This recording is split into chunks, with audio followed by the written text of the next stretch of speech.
पिला माने मु वर्तमान शॉर्ट्स वीडियो तैयारी करते ठीक अच्छे तो शॉर्ट्स वीडियो तुम मानक तो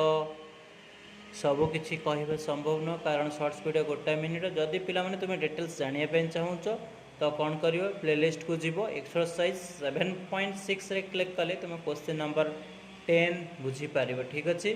तो ये जो मुझे पढ़ाऊँ बर्तमान एनसीईआरटी बही पढ़ाऊँ जो चैप्टर 7 एक्सरसाइज 7.6 क्वेश्चन नंबर 10 ठीक अच्छे तो ये क्वेश्चन मुझे सॉल्व कली ठीक अच्छे तुम्हें लॉन्ग वीडियो रे डिटेल स्टेप बाय स्टेप बुझीपार तो शॉर्ट्स वीडियो खाली देख केमी मेथड ये टाइप क्वेश्चन बोले लॉन्ग टाइप क्वेश्चन आसे तुम प्रैक्टिस कर ओके तो पिला माने फॉर्मूला भी प्रैक्टिस करिवो ठीक अच्छे जी फॉर्मूला दरकार ये क्वेश्चन सॉल्व करने ऑलरेडी फॉर्मूला लिखी देछि ओके पिला माने छोटिया रिक्वेस्ट जदि मो वीडियो भल लगी तुम मानक लाइक शेयर और सब्सक्राइब करने को भूलिबो नहीं ठीक अच्छे thank you for your watching please like share and subscribe thank you.